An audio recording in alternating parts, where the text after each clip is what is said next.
익히 알던 찬양인데도 되게 맑게 불러주시니까 좀 다르게 느껴지네요. 네.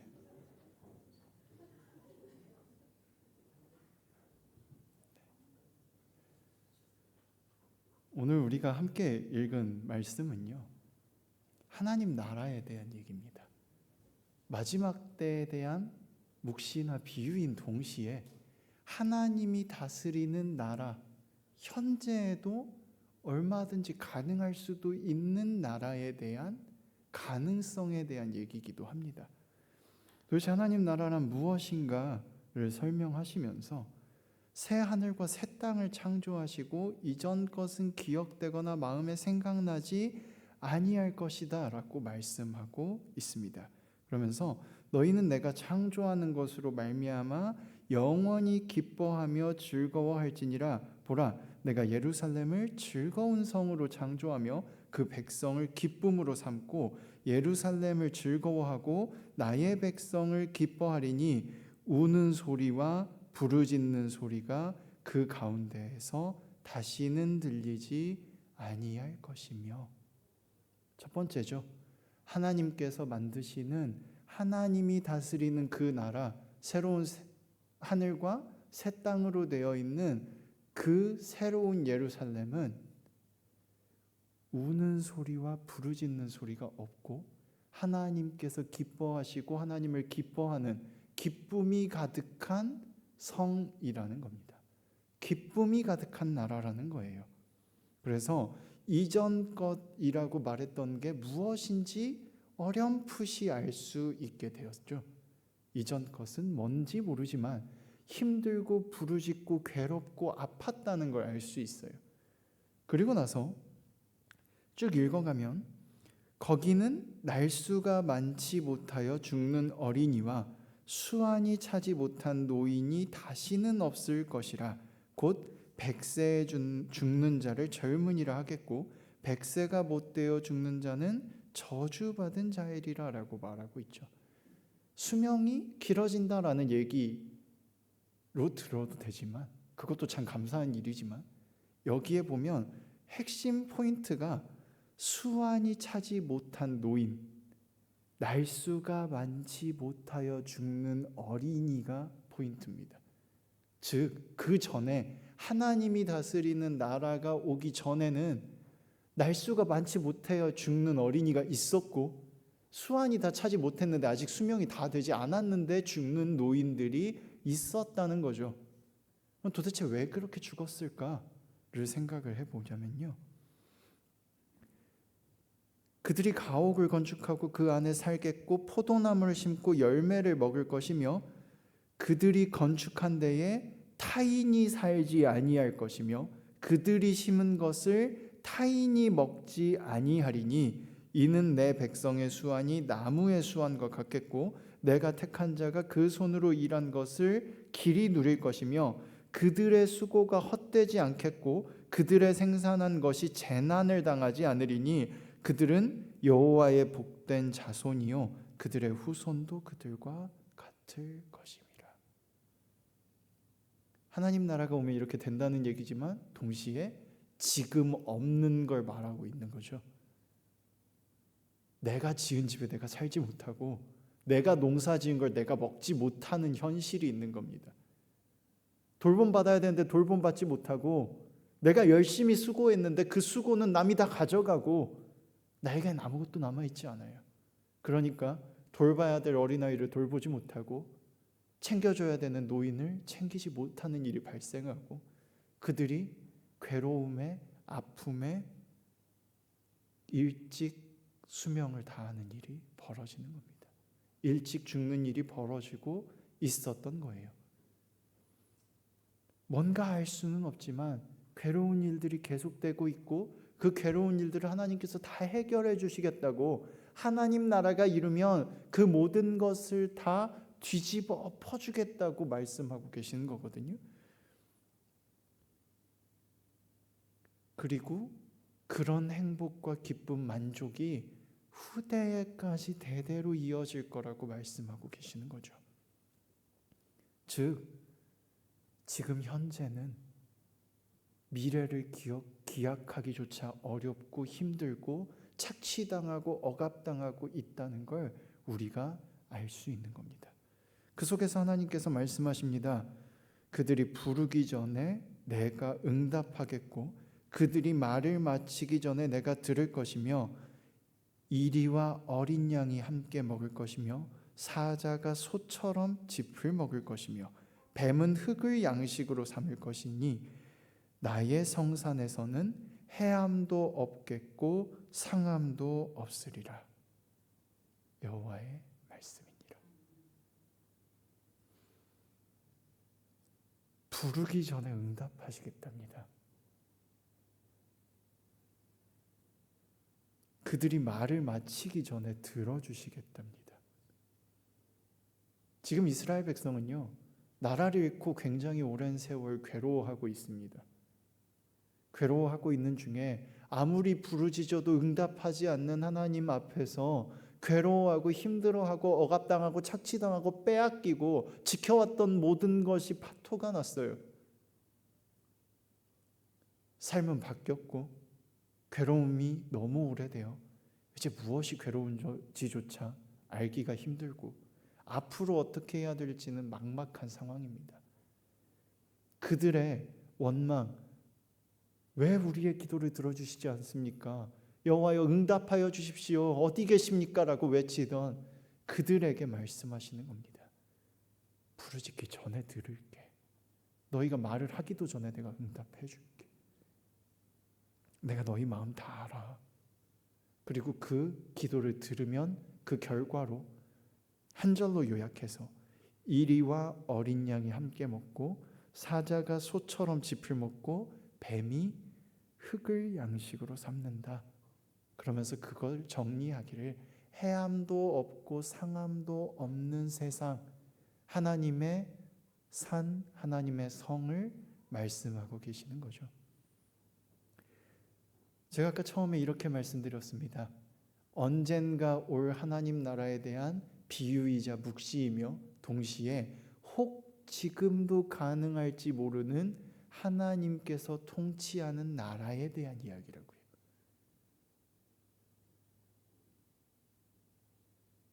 지금 말하고 있는 뭐가 안 되고 있다 그랬죠? 뭔지 모르지만 괴롭고 아픔이 있고 그 아픔으로 인한 결과가 우리의 것을 우리가 애써도 우리 손에 남지 않아서 빼앗겼고 그 빼앗긴 것으로 인해서 어린아이들이 먼저 죽고 노인들이 아픔을 겪고 결국 죽음에 이르는 상황이 벌어지고 있고 앞으로 미래를 예측하기조차 힘든 상황 속에서 우리가 어떻게 살아야 돼?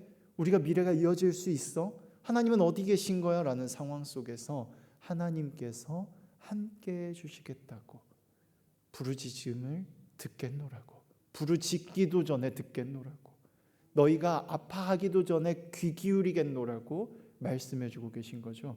그리고 구체적인 하나님 나라의 모양에 대해서는 비유로 이르신 겁니다. 이리와 어린 양이 함께 뛰노는 사자가 소와 함께 짚을 먹고 뱀이 다른 짐승을 물지 않고 흙을 먹는 세상, 상함도 없고 해함도 없는 세상에 대한 이야기입니다. 일찍이 우리 기장교단은 그런 세상을 만들려고 굉장히 노력을 해오셨어요. 선배님들, 선배 목사님들, 선배 장로님들, 성도님들께서 사회로 끊임없이 나갔고 수많은 선교 활동을 통해서 어려운 곳에 도움을 주셨고 손을 펼쳤고 때로는 정의를 위해 싸우기도 하셨죠. 그러나 그런 세상이 올 거야라는 믿음과는 다르게 하나님이 다스리는 세상, 하나님의 정의가 살아있는 세상은 자꾸만 멀어지는 것처럼 보였습니다. 사실 생각해 봅시다. 내가 열심히 일해서 일한 결과를 내가 얻을 수 있다면 참으로 행복하고 좋겠지만요. 우리 사는 세상이 그렇잖아요. 내가 일을 했어요. 그러면 내가 그 결과를 얻으려면 누군가가 이것을 구입해 줘야 되잖아요. 혹은 누군가가 이것을 인정해 줘야 되는 거잖아요. 내가 노력한 만큼 그걸 인정해 줘야 되는 겁니다. 그런데 그 관계 속에서 만약에 반대 입장이 된다고 생각해 봅시다. 내가 일하는 사람이 아니라 그것을 구입하고 소비하는 사람이 된다면 어떻게든 더 싸게 사고 싶지 않겠어요? 어떻게든 더 저렴하게 갖고 싶지 않겠습니까? 그 사람이 얼마나 고생했는지랑 아무 상관도 없이. 이스라엘 백성은 지배를 당하면서 그런 일을 겪었지만 우리의 현대 사회는 사람들의 욕심과 욕심이 맞물려서 서로가 서로를 착취하는 세상으로 점점점 발전해 왔습니다. 내가 이익을 얻기 위해서 누군가가 손해보고 상처받는 것을 거리낌 없이 고민하지조차 않고 저지릅니다. 그러면서 말합니다. 아니, 내 사정을 이해해 줘야지. 그 사람 사정은 우리는 이해하지 않았으면서. 반대 입장인데도 마찬가지죠. 우리가 열심히 일하고 뭔가를 얻으려고 할 때 상대방의 주머니 사정을 생각하지 않은 채 아니, 내가 이만큼 일했는데 이거밖에 안 줘? 라고 말하게 되는 겁니다. 이것과 비슷한 얘기가 예수님의 비유에도 등장하죠. 포도원의 주인이 아침에 가서 사람들을 데려와서 일을 시킵니다. 한 데나리온을 약속했어요. 점심에 또 나가서 사람들을 데리고 오고 오후에도 가고 저녁에 일 마감되기 직전에도 가서 사람들을 데리고 옵니다. 그리고 나중에 온 사람부터 다 똑같이 하루 품삯을 제공해 줬습니다. 그래서 처음 온 사람들이 따집니다. 아니, 이게 무슨 경우입니까? 우리는 하루 종일 일했고 저 사람들은 1시간밖에 일을 안 했는데 똑같이 주는 게 무슨 법입니까? 그랬더니 예수님의 비유 속에 나오는 주인이 이렇게 말하죠. 내 것을 가지고 내가 선한 일을 했는데 네가 무슨 상관이냐고. 이 주인은 그 시간까지 일을 못 구하고 방황하며 오늘 어떻게 먹어야 되지? 내일 하루를 어떻게 살아야 되지? 고민하는 그들을 위해 선을 베푼 겁니다. 아침에 일한 사람들은요, 약속한 하루 품삯을 받았어요. 아침 일찍 일어났고 아침에 데려갈 수 있을 정도로 일할 능력이 출중한 사람들이잖아요. 그러니 일한 만큼 받은 겁니다. 적게 받은 게 아니죠. 그런데도 이 사람들은 불만을 가질 수밖에 없어요. 우리는 예수님의 비유로 들으니까 주인의 입장에서 들었습니다만 반대로 생각을 해봅시다. 우리가 만약에 일을 구하려고 아침 일찍 새벽 5시쯤 일어나서 일자리 소개소에 갔습니다. 그래서 공사판에 가서 열심히 안내도 하고 물건도 나르고 더러운 것도 닦았어요. 근데 한 3시쯤 온 사람이 나랑 같이 일을 했는데 나보다 당연히 더 적게 일을 했을 텐데 3시쯤 왔고 몸도 어딘가 좀 불편해 보이고 제대로 일하지도 않았는데 나랑 똑같이 하루 일당에 13만 원을 받았다고 생각해 보십시오. 배가 안 아플까요? 화가 안 날까요?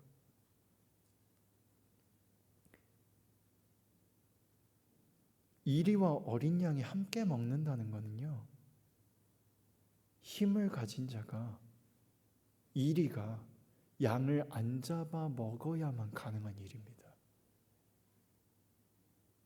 이리는 원래 양을 먹어야 돼요. 그렇죠? 그런데 양을 먹지 않는 겁니다. 사자는 원래 소를 먹어야 돼요. 소를 먹지 않고 함께 지푸라기를 먹는 겁니다. 얼마나 괴로울까요? 얼마나 힘이 들까요? 힘이 있는 자가 힘을 양보하는 세상을 말하고 있는 거죠. 그런데 그런 세상이 정의롭고 아름답다는 걸 모두가 다 알고 있는데도 그런 세상은 쉽게 오지 않습니다. 방금도 설명드렸듯이 욕심 때문이죠. 누구나 다 욕심이 있습니다. 누구나 다 욕심이 있어요. 그리고 그 욕심 안에는 내가 약한 자, 내가 연약한 자라는 생각이 깔려 있습니다. 우리는 힘을 가져도요, 내가 힘을 가지고 있다는 생각을 안 합니다. 그래서 내 말 좀 들어주라고, 내 입장 좀 이해해 주라고 떼쓰고 소리치곤 합니다.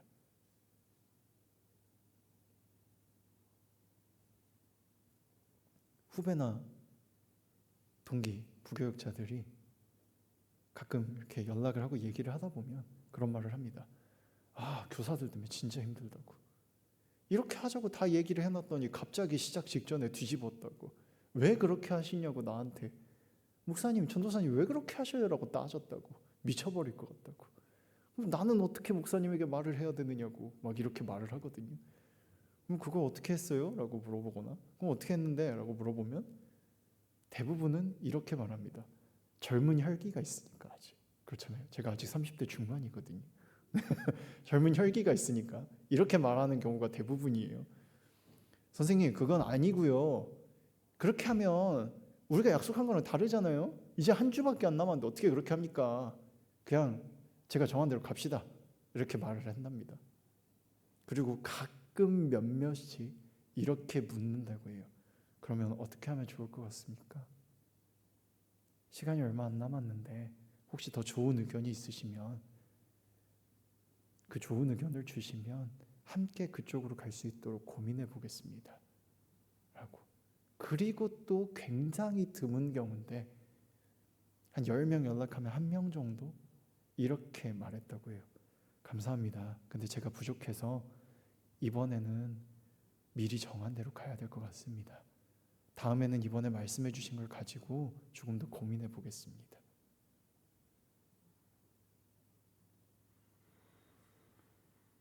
따지고 훈계하고 가르치는 경우는요, 사실은요, 얘기하다 보면요, 저도 가끔 그런 억울함을 가질 때가 있는데, 부목사가, 부교육자가 무슨 힘이 있다고 선생님들이, 이러다 선생님들이 목사님한테 이르면 내 뜻대로 안 되고 선생님들 뜻대로 되는데 내가 약자라는 생각을 갖고 있습니다. 그런데요, 그 말을 그 선생님들이 이 부교육자한테 하는 이유는 뭘까요? 이 부교육자를 믿고 있으니까 하는 거죠. 이 부교육자가 결정할 수 있고 더 좋은 의견을 바라볼 수 있고 진심으로 아이들을 위해 고민하고 있다고 믿고 있으니까, 시간이 촉박하지만 내가 내는 이 의견 안에 들어있는 내 마음과 간절함을 알아줄 거라고 생각하고 말을 하는 거잖아요. 누가 강자예요? 부교육자가 선생님과의 관계에서는 더 힘을 가진 사람입니다. 그런데도 부교육자들은 착각합니다. 나는 힘이 없어. 난 아무것도 결정 못해. 선생님들이 이렇게 나오면 난 어떻게 해야 돼? 억울해. 지금까지 회의한 건 뭐야? 이렇게 생각해 버리는 거예요. 힘이 있는데도 불구하고 내가 약자라고 생각하는 겁니다. 정치하시는 분들도 마찬가지고, 작게는 가족에서부터 친구 관계, 크게는 회사, 나라에 이르기까지 사람은 누구나 다 자기가 약자의 입장에 서고 싶어 합니다. 약자의 입장에 서 있다고 믿습니다. 내가 연약하니 너희가 날 이해해 줘야 돼 라고 생각하곤 합니다. 그러나 사실은 누구나 누군가 앞에선 강자가 됩니다. 누구나 누군가 앞에서는 힘을 가지고 있습니다.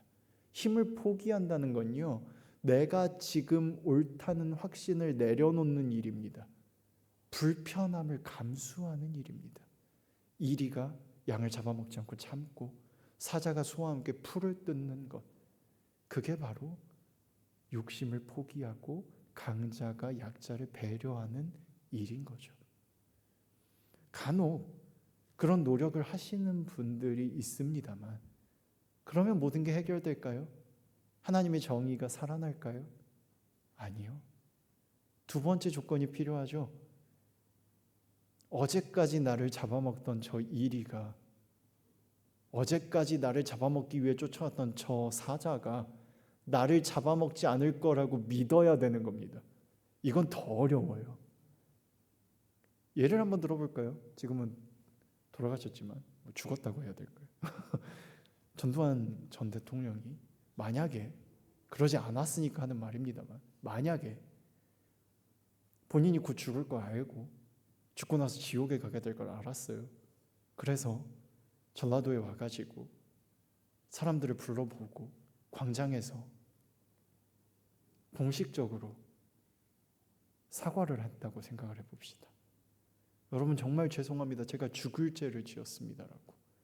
그 사과를 진심으로 받을 수 있는 사람들 혹시 여기 있으신가요?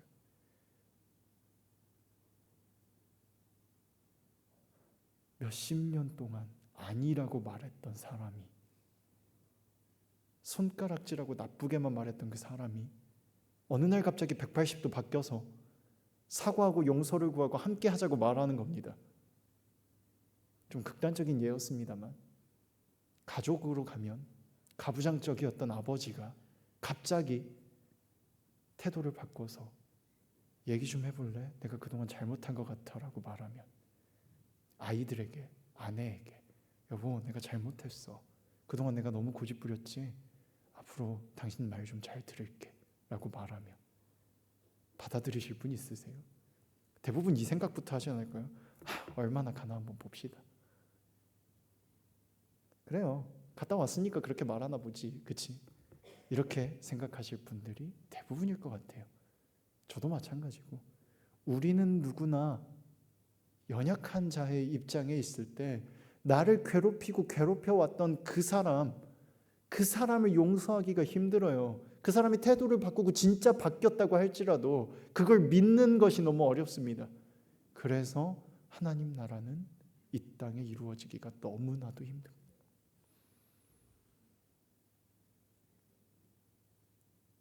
그런데도 하나님은 말씀하시는 겁니다. 모든 억울함이 해결되고 착취당하는 이도 없어지고 억압하는 자도 없고 강자들은 자신의 힘을 내려놓으며 약자들은 그들이 포기하고 용서를 구한 것을 믿어주고 그들과 함께하는 세상이 올 거라고요. 가능하다고요. 사실 우리 힘으로 할 수 없습니다. 가족에서도, 가정에서조차도 그건 너무나도 힘이 들거든요. 그러나 우리는 그것이 어떻게 가능한지 알고 있습니다. 그러실 필요 없는데 하나님이 우리와 똑같은 모습으로 오셔서 우리의 죄를 다 대신 지시고 우리와 똑같이 고난 받으시고 오히려 우리보다 더 많은 아픔을 당하시고 십자가에 달려 죽으셨습니다. 사랑 하나만으로 먼저 모든 것을 포기하시고 이 땅에 내려오신 거예요. 그리고 혹 그 사랑을 깨달은 자들이 괴로워하고 힘들어하고 희망을 잃어버릴까 봐 다시금 부활하시고 새로운 가능성을 허락하시고 힘을 주셨습니다. 희망을 다시금 허락하셨습니다. 그래서 우리는 매주 부활을 기념하며 주일을 지키고 있죠. 하나님의 사랑, 먼저 포기하며 보여주신 그 사랑을 우리가 깨달아 안다면 우리도 누군가를 위해 포기할 수 있게 되는 거죠. 하나님이 우리를 사랑하신 것 같이 우리가 서로 사랑할 수 있게 되는 겁니다. 우리는 자꾸만 순서를 착각하곤 합니다. 우리가 뭔가를 해낼 수 있다는 교만과 욕심 때문에, 내가 더 올바르고 싶다는 그 욕심 때문에 자꾸만 내가 선을 행하다 보면 하나님을 만날 수 있어 라고 착각하곤 합니다만, 아니요, 하나님을 만나야만, 하나님의 사랑을 온전히 깨달아야만 누군가를 온전히 사랑할 수 있게 되는 겁니다. 하나님과 온전히 동행해야만, 나를 위해 모든 것을 포기하시고 그러실 필요 없는데도 모든 것을 내려놓으시고 고난당하신 하나님의 사랑을 알아야만 나도 누군가를 위해 이만큼이라도 포기할 수 있게 되는 거예요. 오늘 하나님을 다시 만나시길 원합니다. 하나님은 언제나 우리 곁에 살아계시는데 우리는 우리의 교만과 욕심으로 자꾸만 옛날에 만났던 하나님만을 다시 만나려고 애쓰곤 합니다. 그러나 우리는 그때의 우리가 아니잖아요. 하나님을 만났고 우리의 삶은 이미 너무 많이 변했잖아요. 그때의 연약한 우리가 아니라 지금 우리를 위해 하나님은 여전히 우리 곁에 계시고 우리에게 찾아와서 말씀해주고 계십니다. 지금 하나님을 만나셔야 돼요. 오늘 하나님을 만나셔야 돼요. 오늘 하나님과 동행하셔야 합니다. 하나님과 함께하며 내가 어디가 연약한지, 아직도 어디가 연약한지를 깨달아 알고 하나님의 사랑을 다시금 체험하고 느끼며 하나님과 동행할 수 있어야 하는 겁니다. 오늘 하나님과 함께 합시다. 오늘 하나님을 다시 만납시다.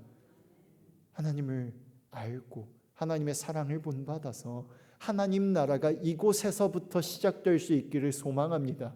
우리가 먼저 하나님의 사랑을 행할 수 있기를 소망합니다. 하나님과 동행할 수 있길 원합니다. 우리 교회가, 용당장로교회가 하나님의 사랑을 행하는 교회, 하나님 나라를 이루는 교회, 하나님의 통치하심 안에 서로가 서로를 사랑하는 교회가 될 수 있기를 정말 간절히 소망합니다. 기도하겠습니다. 우리를 사랑해 주시고 이끌어 주신 하나님 감사합니다.